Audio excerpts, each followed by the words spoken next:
오늘은 우리 마태복음 24장 4절에서 14절에 있는 말씀을 가지고 말씀을 나누길 원합니다. 말씀의 제목 마지막 때 현상이라는 제목으로 말씀을 나누고자 합니다.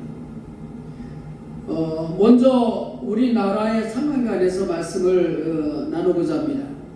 지금 우리나라는 상당히 위기 속에 있습니다. 이재명이가 집권하고 있는 한 우리 대한민국에는 비전이 없습니다. 그는 공산주의자요, 간첩이요, 사악한 자이기 때문에 그렇습니다. 이런 자가 정치를 하면 나라가 평화롭고 잘 사는 나라가 아니라 분열과 망하는 나라가 될 수밖에 없기 때문입니다. 그러면 이재명이를 왜 악인으로 보는가 하는 것에 대해서 말씀 먼저 몇 가지 가지고 나누고자 합니다. 그는 먼저 그의 행하는 여러 가지 행하는 일들을 보면 그는 사탄의 영이 씌운 자이다 이렇게 볼 수가 있습니다.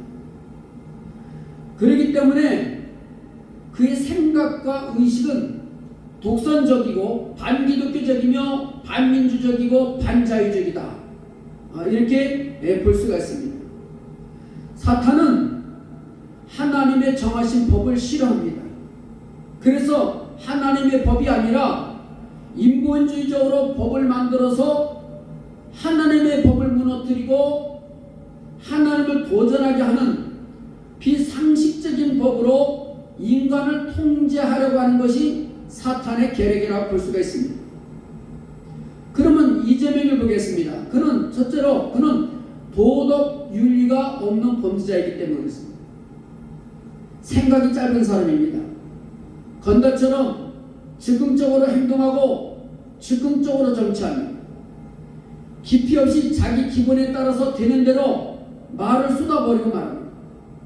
대통령이라고 하는 위치에 있지만은 그의 말은 건달들의 말과 같은 그런 수준에서 말을 내뱉고 있습니다. 그렇기 때문에 이런 사람이 권력을 잡으면 안 되는 것이 없는 사람입니다. 전형적인 독재 스타일이라 이렇게 볼 수가 있습니다. 독재를 비판하지만 스스로 본인들이 더 독재를 하는 이런 상황이죠. 그의 언행을 보면 거의 소시오패스 같은 그런 인물입니다. 형수에게 쌍욕하는 것을 숨기지를 않습니다. 이재명이는 분노와 살인의 영이 가득한 사람입니다. 그리고 그는 멀쩡한 자기 형님을 정신병원에 집어넣으려고도 했었고 또 시청의 어떤 직원을 정신병원에 넣으려고 하다가 탈출해서 세상에 알리기도 했습니다. 이런 소시오패스 같은 인물이 부정선거로 대통령이 되었으니 기고만장한 일이 일어나가는 것이 아니겠습니까?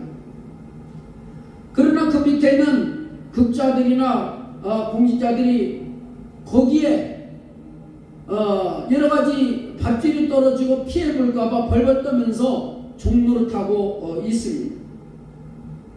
두 번째로 왜 이재명이 악인인가, 문제가 있는가? 그는 공산주의자이기 때문에 그렇습니다.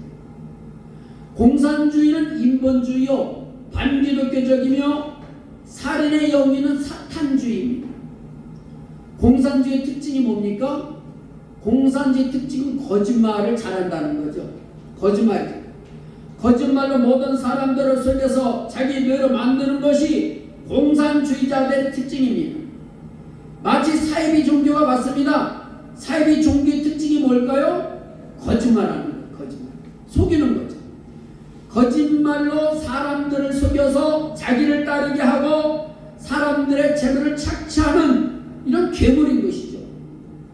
예수님께서는 말씀하시기를 마귀는 거짓합니다 이렇게 말씀을 하셨습니다. 이런 거짓말하는 그들 역시 마귀의 자녀가 된다 이런 뜻이 되는 거예요. 여러분 공산주의자에 의해서 공산주의자가 들어가는 나라마다 수많은 사람들이 속임을 당하고 착취를 당하고 죽임을 당했습니다. 소련의 스탈린에 의해서 처형당한 사람이 120만 명이 처형을 당했습니다. 그의 처형과 탄압 결과로 사망한 사람들이 2천만 명이 죽었습니다. 중국 마오쩌둥에 의해서 죽은 사람이 5천만 명이라고. 중국 문화대혁명 때 처형당해서 죽은 사람이 200만 명입니다. 캄보디아 폴포트에 의해서 죽은 사람이 300만 명입니다. 그러면 북한 김일성에 의해서 죽은 사람, 이 전쟁과 숙청, 수용소 포함돼서 수백만 명을 보고 있어요. 6.25 남침으로 인해서 전체 죽은 사람이 300만 명이 죽었습니다. 우리나라 사람. 북한 인민군들이 전쟁에 동원돼서 나가 죽은 사람이 40만 명이 죽었습니다. 우리나라 국군은 15만 명이 죽었습니다. 이국에서 우리나라 도와주려고 왔다 죽은 군이 4만 명이 죽었습니다. 이게 다 뭡니까? 공산주의 영은 살인의 영이다. 이거를 보여주고 있는 공산주의 영은 살인의 영이에요. 범죄자 이재명이가 지금 행하는 일들을 보세요. 권력을 찬탈하여 죄 없는 윤석열 대통령을 사형을 구형하게 하고 한덕수 국무총리를 23년 구형을 때리는가 하면 손영범 목사, 정관 목사를 구속하고 김장원 목사에 비롯한 여러 대학교 목사들을 압수수색하고 있습니다. 지금 손영 목사의 설교는 세계력교회는 폐쇄 조치를 내렸다는 말도 지금 요새 들려오고 있습니다. 자기 마음대로 국가를 마음대로 교회를 폐쇄시키고 국가를 망가뜨리고 있습니다. 잠시뿐인 권력의 눈이 어두워서 칼춤을 추고 있는 추악한 민낯을 우리는 보고 있습니다. 하나님이 반드시 심판하실 것입니다. 실제로 왜 이재명이 악한 사람인가? 그는 부정선거로 당선된 가짜 대통령이기 때문에 그렇습니다.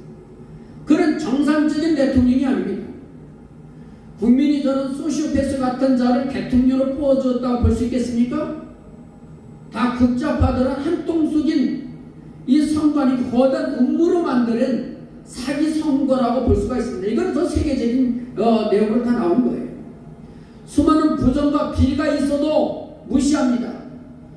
고장난 차처럼 그냥 브레이크 고장난 차처럼 무조건 달려가는 거예요. 누가 말을 듣지 않습니다. 자기 목적을 위해서 기울이지 않고 그냥 질주하는 이런 고장난 차와 같습니다.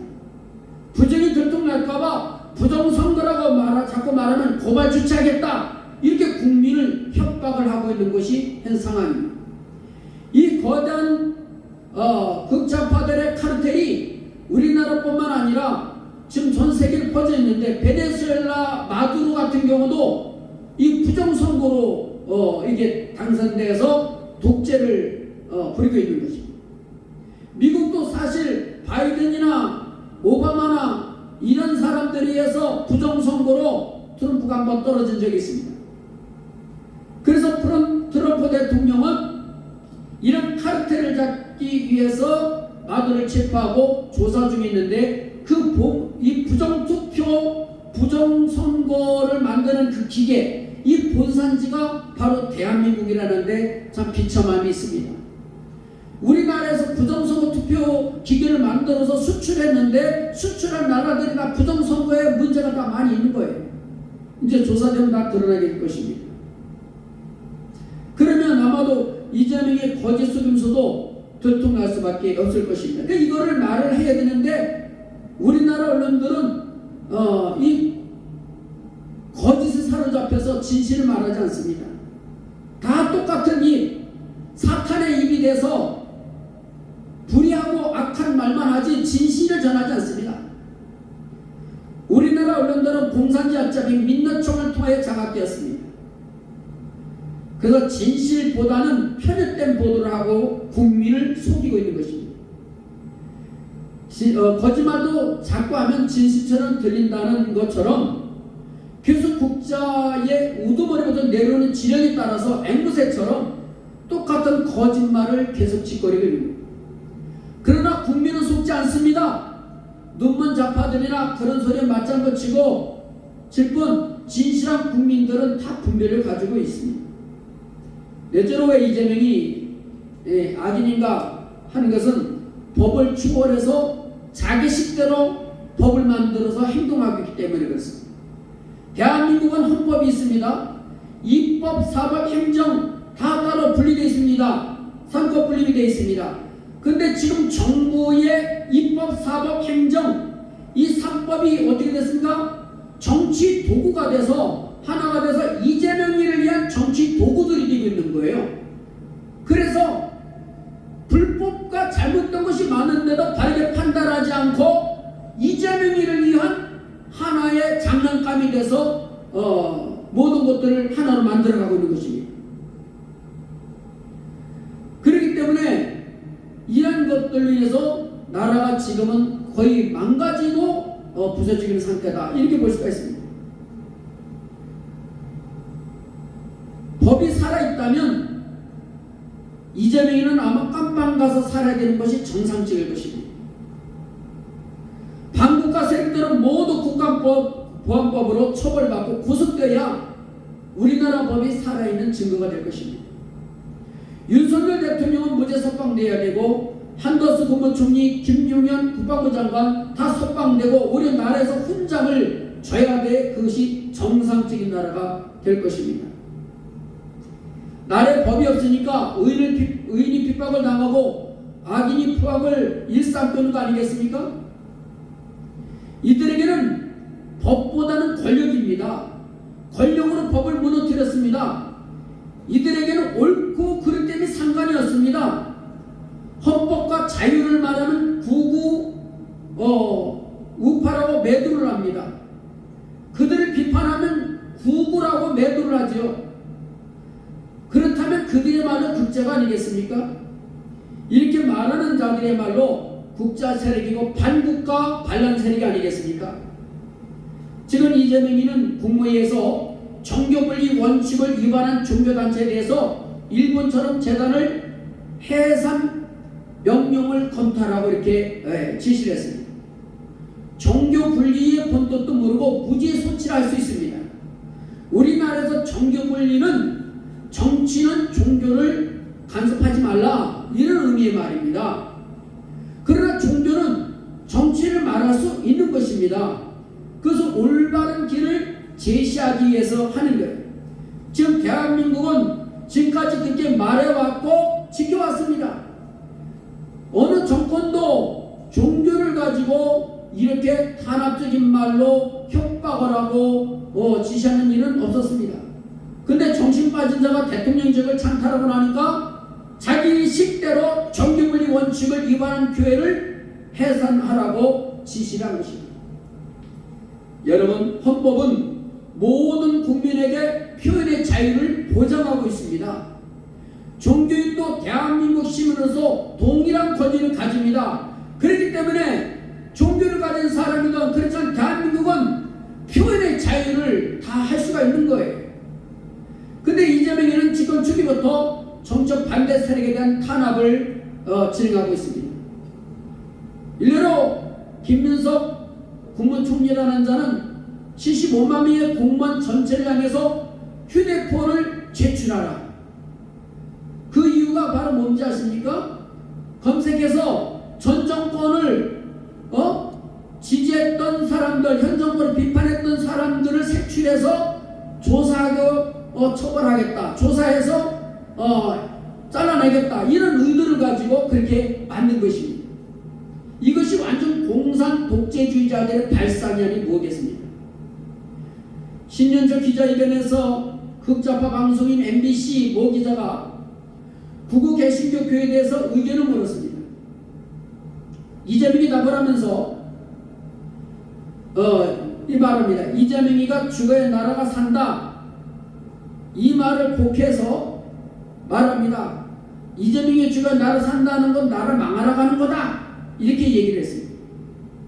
이 말은 손현보 목사가 설교 중에 한 말로 공자가 죽어야 나라가 산다, 이거를 빗대서 표현한 것입니다. 이재명이 죽어야 나라가 산다라 한 것인데, 이재명이 뭐라고 말하냐면 이재명이를 죽여라, 이재명이를 죽여야 나라가 산다 말했다는 거예요. 그러니까 하나에다가 플러스 된 거.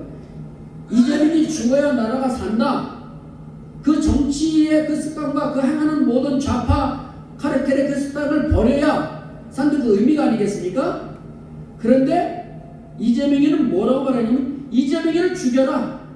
이재명을 죽여나가 산다. 이런 식으로 표현을 해서 막 분노를 일으키게 만드는 이 좌파들의 특징. 그렇게 해나간 거죠. 이게 바로 뭐예요? 사탄의 방법입니다. 이재명이를 죽여라가 아니라 이재명이 죽여야 나라가 산다. 이런 표현인 겁니다. 이재명이 행하는 악한 습성과 불의한 이 불법적인 행동들, 이 사상들, 이념들, 그의 행하는 행위들, 그 정치적인 그런 모습들, 이거 잘못된 것들 버려야 대한민국이 산다는 의미가 아니겠습니까? 이거를 돌려서 이재명을 죽이라고 했다는 거예요. 그동안 극자들의 언행을 보면 더한 얘기 많습니다. 그러나 그렇다고 해서 대통령이 나서서 말하지는 않았어요. 무게 있는 대통령의 모습이죠. 함부로 말하지 않는 거. 근데 그런 건 하나하나를 따지고 말한다는 거 얼마나 건달스럽고 진짜 유아틱스러운 대통령의 언행인가 하는 것을 볼 수가 있습니다. 이재명이는 말합니다. 먼저 큰 돈을 골라낸다는 거예요. 무슨 의미죠? 국가가 하는 교회와 목사들을 해산시키고 잡아내겠다는 거예요. 그리고 자가를 걸러내겠다고 말합니다. 이 말은 극우 중소기회를 손보겠다는 겁니다. 자가를 걸러내는데 작은 돈을 골라내겠다고 말합니다. 작은 교회와 반대 집회하는 국민들을 골라내겠다. 한 번에 하면 힘드니까 큰 거부터 걸러내고 작은 과정에서 나중에 밑에가 다 걸러내겠다. 이렇게 하는 거죠. 이재명이는 권력이 영원하리라 생각하는 것 같아요. 이재명이도 권력에서 떨어질 날이 얼마 남지 않습니다. 그러면 이재명이도 걸러지겠죠. 이재명이는 이렇게 말합니다. 밭갈이 할 때 큰 돌 집어내고 자갈도 집어넣는 날이 오겠지요. 반드시 엄정 처벌해야 하고 법률도 보완해야죠. 정치 개입하면 심하게 제재해야 됩니다. 이렇게 말합니다. 교회가 잘못된 걸 잘못됐다 말하는데 정치 개입했다는 거예요. 정치가 잘못돼 가고 있으면 바른 말을 해야죠. 그런 말을 듣기 싫은 거예요.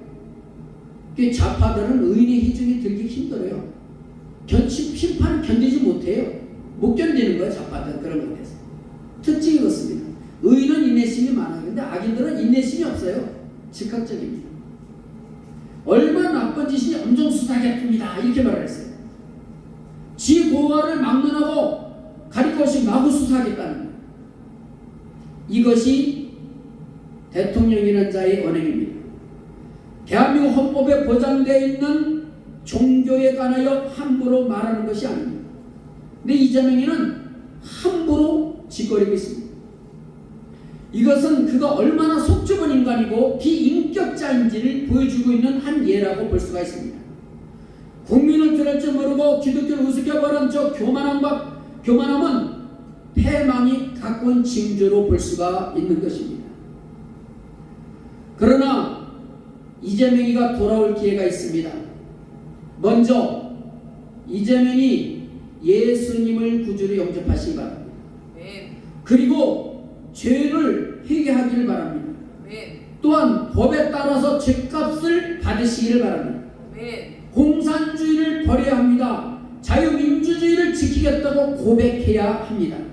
그리고 대한민국을 이전처럼 모든 것을 되돌려 놓아야 합니다. 그리고 대통령직에서 내려오십시오. 그러면 하나님이 긍휼히 여겨주실 겁니다. 그렇지 않다면 대한민국 역사 영원토록 히틀러처럼 악인으로 길들 것이며 죽어서는 지옥의 심판을 견디지 못할 것입니다. 이재명씨 회개하고 하나님께 돌아오시기를 바랍니다. 오늘 본문의 말씀 보면 마지막 현상이 어떠냐 이거를 말씀해주고 있습니다. 첫째로 거짓 종교, 거짓 선지자들이 일어날 것이다. 그래서 그들이 미혹할 것이다. 오늘 본문이 이렇게 말씀합니다. 세계적으로 이단 사회들도 많이 있지만 우리나라의 경우도 보면 신천지, 통일교 및 이단 여러 사회 종교들이 많이 있습니다. 오는 사자처럼 다니면서 산길자를 찾아 다니고 있습니다. 옛날에도 있었지만 지금은 더 지능적으로 다가와서 활개를 치고 있습니다. 이게 바로 뭐냐? 마지막 때의 현상으로 보여주고 있는 거예요. 이것을 우리는 분별하는 믿음을 가져야 된다.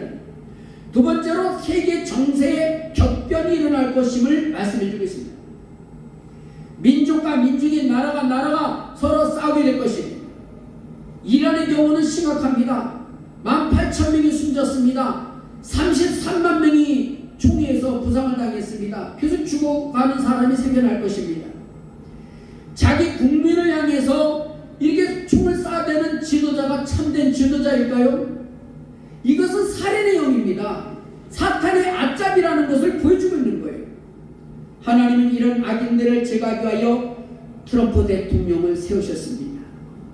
근데 신기한 것은 우리나라 극좌파들은 트럼프 대통령을 싫어해요. 그를 비판합니다. 이스라엘을 비판합니다. 대신 누구를 지지하고 응원합니까? 부정선거로 당선된 마두로를 지지하고, 팔레스타인을 지지하고, 이란의 독재자를 은근히 지지하고, 하마스를 지지하고, 헤즈볼라를 지지하고, 이 중공이나 이런 시진핑 이런 스타일을 지지하고 그렇습니다. 이게 뭡니까? 극자들의 영이에요. 이 영은 사탄의 영에 속한 자들의 모습과 동일합니다. 이것은 마지막 때 현상입니다. 이런 현상들이 일어나서 문제가 될 것임을 성경은 말씀해 주고 있습니다. 뿐만 아니라 곳곳에 지진이 일어나고 기근이 일어난다고 말씀합니다. 근데 이 기근이 꼭 무슨 비가 오지 않고 아니면 홍수가 나서만 기근이 아니에요. 지금 중국 같은 경우도 내부가 지금 이 악한 정치로 인해서 지금 기가 중에 있습니다. 지금 많은 사람들이 노숙자가 되고 거리에 내몰리고 문을 닫고 고급빌층 아파트에서 전기도 물도 안 오는 데서 떨고 있다는 소식을 듣고 있습니다. 북한 같은 경우도 물이 없어서 날씨가 안 좋아서가 아니에요. 김정은의 악한 정치 때문에 수많은 사람이 기아가 생겨나고 죽고 있습니다. 이란도 그렇게 돈을 한 보따리에 싸가지고 가도 1달러를 구할 수 없는 비참한 속에 있다는 것이 다 뭡니까? 이게 다 기근인 거예요. 기근. 이게 마지막 때 하나의 현상으로 보여주고 있습니다. 또한 이것이 바로 재난의 시작이라는 거예요. 경제 어려움도 전 세계에 일어나고 있습니다. 그래서 실제로 믿음이 분열된다는 겁니다. 지금 교회 안에서 우파와 좌파가 갈라지고 있습니다. 윤석열 대통령을 지지하면 구구라고 매도를 합니다. 이재명이를 지지하면 또 정상적이라고 이렇게 말을 합니다.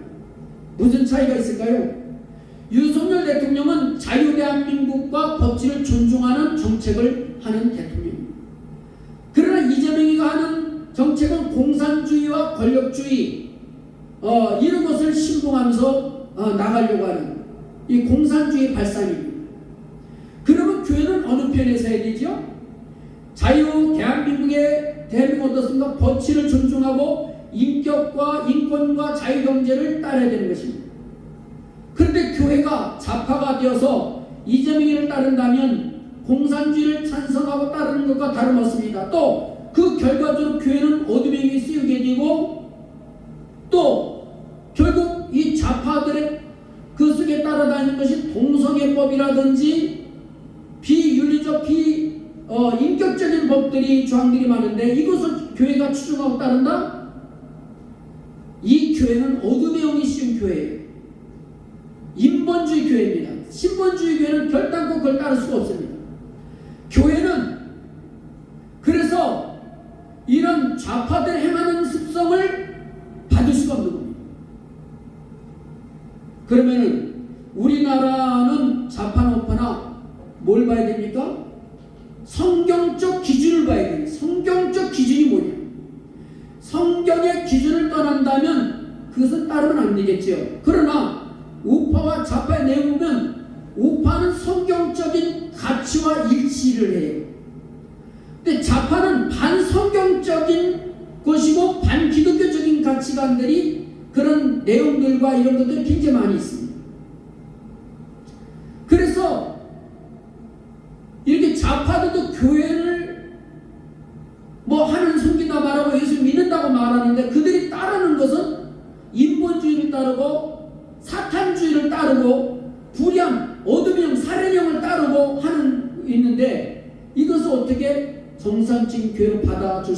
있겠어요? 그건 죽은 교회입니다. 어드리기 쉬운 교회입니다. 그 분별해. 그 교인들도 분별을 가질 때 하나님 말씀에 비춰서 볼 때 이게 하나님 말씀에 합당하냐 그렇지 않냐 이걸 보고 따지는 거예요. 예를 들어서 온누리교회 보십시오. 온누리교회는 집사님이 거기 장로가 온누리교회 장로가 아마 무슨 국회의원인가 봐요. 입법원에 동성애에 관계된 법을 발의를 했어요. 그래서 문제가 있어서 담임 목사님께 이거 문제 있지 않습니까? 이거 얘기 좀 해주십시오. 얘기 못한다는 거예요. 왜? 이거 잘못하면 자기 목이 잘린다. 겁이 많아요, 목사들. 두려워합니다. 밧줄 떨어질까 봐 두려워하는 거예요. 교회 장로가 어떻게 동성애 이 불의한 법을 발의를 하는데 앞장을 쓸 수 있습니까? 가짜 장로예요. 진짜 아니에요. 거짓을 깨는 장로예요. 교회에서는 있을 수가 없는 일이에요. 말씀에 비춰봐도 맞지도 않는 이거는 우리가 그냥 봐도 보이는 거예요. 보이는 거. 분별이 됩니다. 분별이. 그럼에도 불구하고 그런 장로들의 그런 추종을 하고 그것을 따르고 말 못하고 있는 교회가 죽은 교회입니다. 영이 죽은 교회.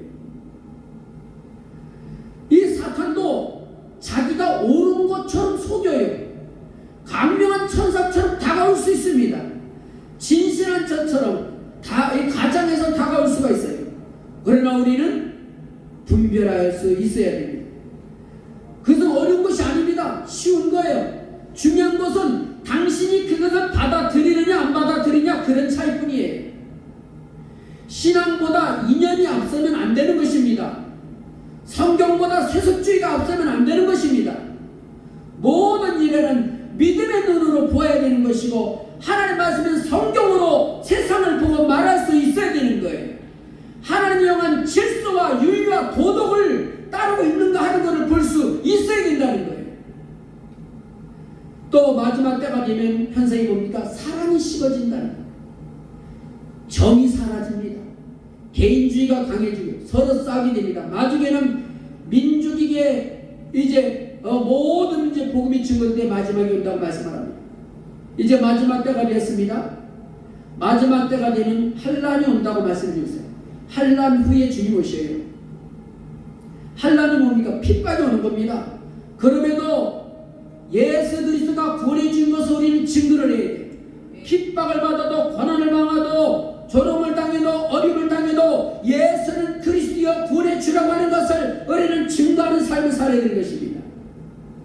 고난을 두려워하지 마십시오. 핍박을 두려워하지 마십시오. 죽기를 가봐 싸우며 증거하는 자가 되어야 됩니다. 아무리 이재명이 협박을 하고 겁박을 하고 교회를 폐쇄한다 할지라도 우리 몸을 구속시키고 죽인다 할지라도 우리는 두려워하지 않습니다. 원수 마귀를 두려워하지 않습니다. 이재명이 아무리 큰 소리를 쳐도 우리는 죽은 것도 두려워하지 않습니다. 주만 권력은 무너지고 망하고 말 것입니다. 우리는 결의를 가지고 하나님의 진리와 공의의 철을 가지고 원수 마귀와 싸워 우리는 승리를 해야 되는 것입니다. 이 세상에서 북이 영하는 영하는 것이 아니에요. 권력은 영하는 것이 아닙니다. 권력이 자기를 영하는 같이 되는 영, 하루 앞날을 모르고 날 때는 이재명이를 보면서 우리는 하나님은 그 결말도 하나님 우리에게 부여주고 있는 것입니다. 여러분 하나님 앞에 설 때에 우리가 뭐가 구속했습니까? 오직 믿음인 것입니다. 진리를 지키고 믿음을 지키고 우리의 기독교의 가치관을 지켜 살아갈 때 우리 하나님 앞에 인정받는 믿음의 삶을 살아갈 수가 있는 것입니다. 이 믿음을 위해서 끝까지 싸워서 악한 놈들과 싸워서 승리하는 대한민국 기독교 여러분 그리고 우리 교회 모든 성도가 되기를 예수님의 이름으로 축원합니다. 할렐루야.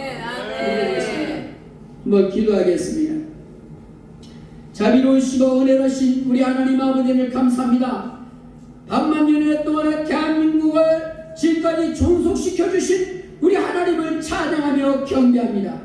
그러나 아버지 뜻 않게 이제는 원수 마귀의 여러 가지 영향을 받은 불의한 자들이 지금 대한민국의 권력을 찬탈하여 나라를 무너뜨리고 하는데 앞장서고 있습니다. 저들의 욕심과 탐욕, 저들의 불의한 저들의 사고방식 때문에 많은 대한민국 국민들이 고통을 당하고 어려움을 당하고 있습니다. 주여 이 나라를 구원하여 주소서. 주여 한국교회가 끼어 기도하게 도와주시옵시고 어디명과 싸워 성하게 하시며 땅끝까지는 내 증인들 하는 복음을 증가하는 그리스도의 삶이 되게 하여 주었으며 우리 교회가 이 불의한 세대가 싸워 성하게 하여 주시고 원수를 두려워하지 않고 주 우리에게 사자 같은 담대한 마음을 주셨으며 금강석 같은 얼굴을 주셨어 불의한 세상과 싸워 승리하는 저희들이 되게 하여 주시옵소서. 죄사를 감사하고 걸어갈 주님